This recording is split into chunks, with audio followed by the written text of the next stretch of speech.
तो हमारा कोई सुनवाई करने वाला नहीं है। हमेशा हमें थप्पड़ ही मारे गए हैं, पुचकारने वाला अब तक मिला नहीं। तो सबको इकट्ठा होकर सरकार के सामने ये बात रखनी पड़ेगी। अगर हाथ जोड़ के मानते हैं तो बहुत बढ़िया है, वरना उन्हें टेढ़ी भी करेंगे। कि कैलाश गहलोत जो रेवेन्यू मिनिस्टर है, ये गुड़गांव का बिल्डर है कि वहाँ की एसोसिएशन ने कुछ प्रलोभन या कुछ बहुत भारी भरकम रकम इकट्ठी करके और इनको दी गई है। तो इनको 1 बीघा बेचने का परमिशन नहीं है, तो 2 एकड़ पूरी बेचेगा और ये जो है बाहर हो जाएगा। नमस्कार दोस्तों, स्वागत है आपका समाचार कैरी हिंदी न्यूज चैनल में। और आजादी के 75 साल क्या है देश प्रदेश का हाल, समाचार कैरी की एक मुहिम। और इस समय मैं मौजूद हूं देश की राजधानी दिल्ली के नजफगढ़ विधानसभा क्षेत्र में। यह ईसापुर वार्ड है और ईसापुर वार्ड के मिलकपुर गांव में मैं मौजूद हूं। और एक ऐसी शख्सियत और एक ऐसे व्यक्तित्व से आज मैं मुलाकात करना चाहूंगा और जानूंगा कि आजादी के 74 साल के बाद क्या है देश प्रदेश का हाल। एक मिशन है देहात जागरूकता अभियान। ईसापुर वार्ड के मिलकपुर गांव के युवा साथी भाई नवीन डागर मिलकपुर, जो देहात जागरूकता मिशन के तहत गांव-गांव जा रहे हैं, लोगों से मिल रहे हैं। तो आइए उन्हीं से जानते हैं देहात जागरूकता मिशन को लेकर के क्या उनकी सोच है, क्या मुद्दे हैं और किन मुद्दों को लेकर वो लोगों के बीच में जा रहे हैं। स्वागत है नवीन भाई आपका समाचार कैरी में। संजय भाई, आप मेरे से बात करने के लिए आए, सबसे पहले तो आपका धन्यवाद। जी थैंक यू। नवीन भाई, आपने एक मुहिम शुरू की है देहात जागरूकता अभियान, क्या मुद्दे हैं आपके? संजय भाई, हमारा जो दिल्ली देहात है, इसका सदा से शोषण होता रहा है जी। हमारे ऊपर सन 57 से धारा 33 और धारा 81 लगाई गई जी। 2014 में केजरीवाल ने जब इलेक्शन लड़ा तो अपने मैनिफेस्टो में बोला था कि मेरे को आप दिल्ली का मुख्यमंत्री बना दो, मैं आपकी धारा 33 और 81 हटा दूंगा जी। उन्होंने घोषणा पत्र में कहा था। घोषणा पत्र में कहा था, 2015 में बोला, 2020 के मैनिफेस्टो में भी कहा जी कि सेक्शन 33 और 81 हटा देंगे। लेकिन 3 टाइम मुख्यमंत्री बन चुके हैं, बिल्कुल आज तक कुछ नहीं किया। झूठे वादे कर रहे हैं, वोट बैंक की राजनीति कर रहे हैं, बैंक आगे वोट ले रहे हैं, किसानों का कोई भला नहीं कर जी। और भला छोड़ो आप, हमारा तो नुकसान करना शुरू कर दिया। पिछले 4 साल से दिल्ली के 95 शहरीकृत गाँव हैं, उनमें मोटेशन बंद करवा दिया बगैर किसी लिखित आदेश के जी। हमने तहसील में गए कि वही मोटेशन क्यों बंद कर दिया, बोले जी लैंड आपकी डीडीए में चली गई, इसलिए हमने बंद कर दिया। तो हमने डीडीए में कंप्लेंट अपनी लगाई कि भाई हमारा मोटेशन क्यों बंद कर दिया। हमारे पास डीडीए से 27/11/2020 को उनका जवाब आया जी। डीडीए ने साफ लिखा हुआ है, in this record it is inform that the revenue record is being maintained by revenue department of government of NCT of Delhi and action is to be taken by them as matter falls under their jurisdiction ji. इसमें साफ साफ लिखा है कि revenue record जो हैं वो दिल्ली सरकार के रेवेन्यू डिपार्टमेंट द्वारा मेंटेन किए जाते हैं, उनका रख रखाव उनकी जिम्मेदारी है और ये उनका अधिकार क्षेत्र है। इसलिए मोटेशन की जिम्मेदारी, दाखिल खारिज की जिम्मेदारी दिल्ली सरकार की है। हाँ जी। उसके बाद तसल्ली नहीं हुई, हमने एलजी को लगाया जी। एलजी को पूछा कि जी हमारा मोटेशन बंद है और डीडीए से ये लेटर आया है, आप क्या कह रहे हो। 13 जनवरी 2021 को जी एलजी ने लिखित में हमें दिया है कि ये दिल्ली सरकार का काम है, दाखिल खारिज और जो रेवेन्यू रिकॉर्ड है उसका रख रखाव जो है दिल्ली सरकार का काम है और उनके अधिकार क्षेत्र में है, उनकी जिम्मेदारी है काम करनी जी। लिखित में दे रखा है उन्होंने, जबकि दिल्ली सरकार दावा कर रही है कि ये डीडीए के कारण ऐसा हुआ है। संजय भाई, उसके बाद भी हमारी तसल्ली ना हुई। अच्छा जी। हमने पीएमओ को लगा दिया, प्राइम मिनिस्टर ऑफिस को जी। प्राइम मिनिस्टर ऑफिस से हमने पूछा कि देश की राजधानी दिल्ली के शहरीकृत गाँव में बंद पड़ी दाखिल खारिज का प्रक्रिया को शुरू करवाने के संबंध में अनुरोध पत्र जी हमने दिया उनको जी। 30 जून 2021 ठीक है। पीएमओ से हमारे पास रिप्लाई आता है। पीएमओ ने साफ साफ लिखा है, in this regard it is to inform that the revenue record is being maintained by revenue department of government of NCT of Delhi, hence action is to be taken by them as matter falls under their jurisdiction। साफ साफ लिखा है कि revenue department का काम है, राजस्व विभाग का काम है दिल्ली सरकार की, और दाखिल खारिज उन्हीं के अधिकार क्षेत्र में है, उनको करना चाहिए। जब वहाँ तीनों से आ गया, पीएमओ से भी आ गया, तो उसके बाद फिर हमने दिल्ली सरकार से पूछा कि जी आप कह रहे हो कि डीडीए का काम है, उन तीनों ने तो बोल दिया कि आपका काम है, आप क्या कह रहे हो लिखित में दोगे। ठीक है, हमने जब वहाँ कंप्लेंट लगाई तो 6 अगस्त 2021 अभी पिछले महीने बिल्कुल दिल्ली सरकार का रिप्लाई आया है लिखित में जी। इन्होंने बोला है, reference to your PGC complaint as stated above it is inform that the instant matter is a policy matter which is under consideration. कि ये जो मैटर है, ये जो विषय है, ये पॉलिसी मैटर है और विचाराधीन है। एक तो आपके पास कोई आदेश नहीं बंद करने का, तो आपने बंद क्यों करा? फिर दूसरा विचाराधीन है, तो 4 साल हो गए विचार करते और पूरी उम्र विचार करवाओगे। हमने जमीन पे बेदखल करना चाह रहे हो क्या? अगर परिवार में किसी बुजुर्ग की डेथ होगी, किसी बुजुर्ग के साथ कोई हादसा हो गया, तो उसके जो बच्चे हैं, वारिस हैं, उनका हक है मुखिया की जमीन बच्चों के नाम आनी चाहिए। बिल्कुल। अब ये बच्चों के नाम नहीं कर दे तो जमीन तो वो तो एक तरह से बेदखल होगी, टेम्परेरी बेदखल होगी। जरूरतमंद व्यक्ति उस जमीन को ना खरीद सकता है, ना बेच सकता है, ना खरीद सकता है, ना बेच सकता है, ना मालिकाना उसका कोई हक मिलेगा उसको। अगर इन फैक्ट देखा जा तो टेम्परेरी वो जमीन से बेदखल कर दिए गए। जमीन का किसी भी प्रकार का उपयोग नहीं करेगा, लोन लेना है या उस पर कुछ भी कर सकता। अगले के अधिकारी नहीं है, जब उसके नाम जमीन नहीं है, दाखिल खारिज है ही नहीं, वो कागजों में उसके नाम बोलती ही नहीं है ही नहीं कि भाई ये आपकी जमीन है, मालिकाना हक उसका है ही नहीं कहीं भी रिकॉर्ड में, तो कैसे कुछ कर लेगा। चलिए, ये विषय मोटेशन का है जिसको लेकर के आप लोगों के बीच में जा रहे हैं। अन्य 2 विषय आपने और बताए हैं, धारा 33 और 81 को लेकर। धारा 33 और 81 जो है हमारे ग्रीन बेल्ट के जो गांव हैं जी, अपना डासा गांव हुआ, वेलिमपुर हुआ, अपना बाकरगढ़, मुंडेलिया, दोनों कैर, और ये बॉर्डर के इतने गांव हैं, ये ग्रीन बेल्ट में दिए गए जी। इन गांवों में धारा 33 लगा रखी है। संजय भाई, हमारे पास अगर मान लो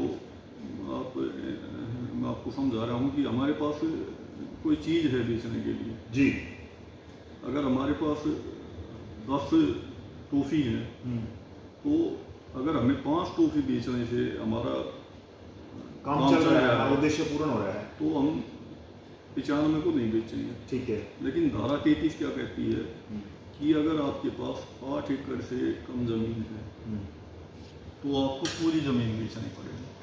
अगर मान लो किसी किसान के पास 2 एकड़ ज़मीन है और उसका काम 1 बीघा बेचने में चल रहा है, तो वो 1 बीघा नहीं बेच सकता, उसको पूरी की पूरी 2 एकड़ बेचनी पड़ेगी। तो ये जो है ना, ये एक साजिश है छोटे किसानों के खिलाफ सरकार की, दिल्ली सरकार की। ये मैं साजिश मान रहा हूँ कि छोटे किसानों को दिल्ली से कैसे बाहर किया जाए। तो इनको 1 बीघा बेचने का परमिशन नहीं है, तो 2 एकड़ पूरी बेचेगा और ये जो है बाहर हो जाएगा जल्दी से। तो ये साजिश।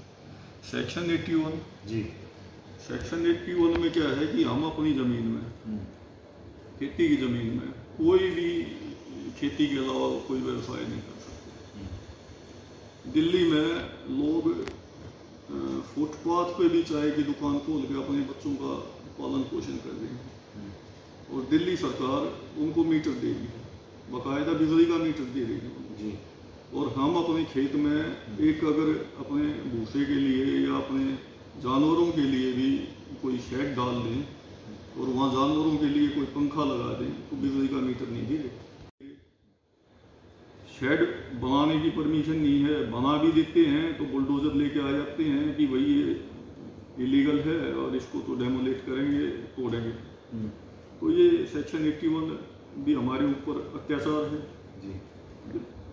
पूरी दिल्ली अपने बच्चों के पालन पोषण के लिए कोई ना कोई व्यवसाय कर रही है, तो हम किसानों को भी हक है अपने बच्चों का पालन पोषण करने का, और हम भी चाह रहे हैं कि हमारे पास अगर लैंड है, हम सरकारी ज़मीन पर तो नहीं कर रहे। ये बाहर से लोग आ रहे हैं, रोहिंग्या वगैरह, ये सरकार की ज़मीन को घेर के वहाँ अपने बच्चों का पालन पोषण कर रहे हैं। हम खुद अपनी ज़मीन पर अपना व्यवसाय करना चाह रहे हैं, अपना बच्चों का पालन पोषण करना चाह रहे हैं, तो उसमें सरकार को क्या दिक्कत है? और इसमें 2014, 2015, 2020 तीनों मैनिफेस्टो में बोला है कि आपकी सेक्शन 33 और 81 हटा देंगे, लेकिन आज तक नहीं हटाई। अच्छा नवीन जी, एक सवाल है मेरे दिमाग में, जो आपने एक मोटेशन का और धारा 33 और 81 को लेकर कहा, यह व्यवस्थाएं कब से हैं? केजरीवाल सरकार से पहले भी ये व्यवस्थाएं थी या आम आदमी पार्टी की सरकार बनने के बाद ये सब हुआ है? सेक्शन 33 और 81 वो 57 से। अच्छा जी। हमारे देहात के लोग इतने जागरूक नहीं थे, अपने टाइम नहीं था, अपने बच्चों का पेट भरने बड़ा मुश्किल था, उसी में पालन पोषण में लगे रहे और इनके ऊपर अत्याचार होता रहा, शोषण होता रहा। अब हम लोगों को जागरूक कर रहे हैं कि हमारे साथ क्या क्या अत्याचार हो रहा है, क्या क्या शोषण हो रहा है। और ये म्यूटेशन का जो दाखिल खारिज का जो मुद्दा है, ये तो केजरीवाल ने जानबूझ के हमारे ऊपर थोपा गया जी। संजय भाई, जो हमारे पास लोग आते हैं, हम घूम रहे हैं, तो हमारे पास क्या रिस्पॉन्स मिल रहा है? आप गांव-गांव जा रहे हैं, कई गांवों में आप गए हैं, लोगों से मिले हैं। वो तो मैं बताऊंगा। मैं एक और चीज़ आपको बताना चाहता हूँ। जी जी बताइए। हमारे पास ऐसी रिपोर्ट्स हैं कि कैलाश गहलोत जो रेवेन्यू मिनिस्टर है, ये गुड़गांव का बिल्डर है जी।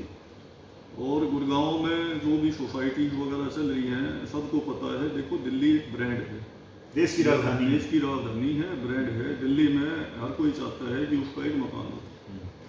अगर यहाँ दिल्ली में काम शुरू होता है तो गुड़गांव में जो फ्लैट हैं वो प्रायोरिटी पर ना रह के दिल्ली के फ्लैट्स प्रायोरिटी पर हो जाएंगे। बिल्कुल। और कैलाश गहलोत क्योंकि गुड़गांव का बिल्डर है, वहाँ की एसोसिएशन की ऐसी खबर आ रही है कि वहाँ की एसोसिएशन ने कुछ प्रलोभन या कुछ बहुत भारी भरकम रकम इकट्ठी करके और इनको दी गई है। तो रुकवाने के ही एक स्टेप म्यूटेशन बंद करवाना है कि भाई म्यूटेशन बंद रखो, यहाँ कोई लैंड का सेल परचेज नहीं होगा, बच्चों के नाम दाखिल खारिज नहीं होंगे, ये उलझते चले जाएंगे और ये मामला आखिर में इतना उलझ जाएगा कि सुलझाना है कि बहुत भारी हो जाएगा। तो ये सोची समझी साजिश के तहत केजरीवाल कर रहा है। अच्छा, केजरीवाल ने जब हमारा FAR जो था यहाँ का शहरीकृत गाँव का 400 था, तो केजरीवाल ने DDA की मीटिंग में जाके, इनका प्रतिनिधि DDA की मीटिंग में जाता है, वहाँ जाके बोला कि भाई हमारे पास पानी की कमी है, अगर आप 400 FAR रखोगे तो यहाँ जो है मकान ज़्यादा बनेंगे और हम पानी देने में असमर्थ हैं, हम पानी नहीं दे पाएंगे जी, इस FAR को कम करो। इन्होंने जानबूझकर 400 से हमारा FAR 200 करवा दिया। FAR क्या है नवीन भाई? FAR है फ्लोर एरिया रेशियो जी। अब जो हम ज़मीन दे रहे हैं तो उसमें एक एरिया डिवाइड किया जाता है कि आप इतने एरिया में कंस्ट्रक्शन करोगे, इतना ब्लैंक करोगे। तो 200 FAR का मतलब है कि अगर मान लो पहले 10 लाख मकान बनने थे, पहले 400 में अगर तो 200 कर दिया तो 5 लाख मकान हो गए जी। तो ये साजिश है, हमारे साथ साजिश की जाएगी। चलिए मैं बात करूं कि आप लगातार संपर्क कर रहे हैं, लोगों के बीच में जा रहे हैं, तीनों मुद्दे जो बड़े मुद्दे किसान की समस्याएं आपने गिनाई है, इनको लेकर के क्या रिस्पांस मिल रहा है? बहुत बढ़िया रिस्पांस मिल रहा है। हम जैसे ही गांव जा रहे हैं, लोगों को बता रहे हैं कि भाई हमारे साथ ये म्यूटेशन की, क्योंकि म्यूटेशन की समस्या ऐसी है, हर गांव में 40-50 परिवार तो पीड़ित हो चुके हैं जी। और जैसे जैसे समय बीतता जा रहा है तो स्वाभाविक है कि भाई किसी न किसी घर में हादसा हो रहा है, तो ये परिवारों की संख्या बढ़ती जा रही है धीरे धीरे। तो लोग 50 परिवार तो ऐसे ही हैं कि यार मैं 3 साल से तहसील में चक्कर काट रहा हूँ, तंग कर दिया, कोई जवाब नहीं है, कुछ नहीं है, और म्यूटेशन बंद पड़ी है, बच्चों के नाम ज़मीन नहीं आ रही। तो लोग बड़े परेशान हैं इन चीज़ों से जी। रिस्पॉन्स लोग अच्छा मिल रहा है और बिल्कुल ये कह रहे हैं, मैं जा रहा हूँ, बोला भाई साहब आप कहीं भी हमारी ज़रूरत हो ना, बस एक बार आप इशारा कर दियो, हम तैयार खड़े जी। बोला हमारा जो है ना भट्ठा बैठा दिया है इन लोगों ने। चलिए, पंपलेट है नवीन जी के हाथ में, ये मैं आपको पढ़ के सुना देता हूं। बेबस किसान करे पुकार, बंद करो ये अत्याचार। अरविंद केजरीवाल, दिल्ली के किसानों का शोषण बंद करो। अरविंद केजरीवाल के ऊपर गंभीर आरोप यहां उनके एक मंत्री पर भी लगाए गए हैं, जो राजस्व मंत्री हैं, रेवेन्यू मिनिस्टर हैं, और इसी विधानसभा, नजफगढ़ विधानसभा से वो विधायक भी हैं।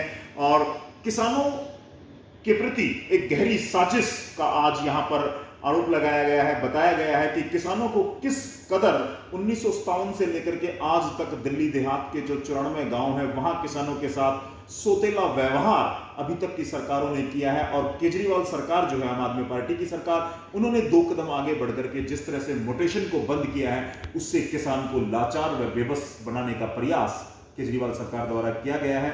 ऐसा केजरीवाल सरकार के, दिल्ली सरकार के मंत्री कैलाश गहलोत पर भी गंभीर आरोप लगे हैं। और किसानी को लेकर के आज हम सबको पता है कि देश में क्या माहौल है। दिल्ली देश की राजधानी के बॉर्डर के चारों तरफ किसान बैठे हुए हैं। किसान अपनी मांगों को लेकर के लगातार 9 महीने से प्रदर्शन कर रहे हैं। वहीं देश की राजधानी दिल्ली के किसानों का क्या हाल है, ये जानने के लिए आज हम पहुंचे थे। और हमें भाई नवीन डागर जी ने जो जानकारी दी है, जो पिछले कई दिनों से लगातार अपनी इस मुहिम को, देहात जागरूकता मिशन अभियान को लेकर के लोगों के बीच में जा रहे थे। एक नई बात आज यहां से पता लगी है, मोटेशन को लेकर के, धारा 33 को लेकर के और 81 को लेकर के दिल्ली देहात का किसान लाचार व बेबस नजर आ रहा है। अंत में मैं नवीन जी से एक प्रश्न और करना चाहूंगा। नवीन भाई, क्या लगता है आपको, सरकार दिल्ली में केजरीवाल की है और केंद्र में सरकार भाजपा की है, लेकिन इन सब के बीच जो दिल्ली का किसान है, जो आपने बात उठाई है, पूरे दिल्ली देहात के किसानों की आपने बात उठाई है 94 गांव की, क्या इस मसले का हल हो पाएगा? संजय भाई, भाजपा के मुख्य नेताओं से जी, सीनियर जो वरिष्ठ नेता हैं, उनसे मेरी बात हुई है। मैंने ये विषय उनके सामने रखा है। उन्होंने मुझे पूरा आश्वासन दिया है कि हम लोग आपके साथ खड़े हैं और जहाँ भी हमारे साथ की ज़रूरत होगी हम आपके साथ खड़े रहेंगे। और केजरीवाल जानबूझ के हमें परेशान कर रहा है, इसकी मंशाएं स्पष्ट हैं, ये करना क्या चाह रहा है। तो हम केजरीवाल जी से फिर आपके माध्यम से हाथ जोड़कर विनती कर रहे हैं कि हमें परेशान करना बंद करें, हमारा शोषण करना बंद करें, और जो हमारे ऊपर ये अत्याचार किए जा रहे हैं, ये धारा 33 और धारा 81 हटा दी जाए और मोटेशन दोबारा शुरू कर दी जाए। तो ये आप जी चीजें करोगे तो आपकी बड़ी मेहरबानी होगी।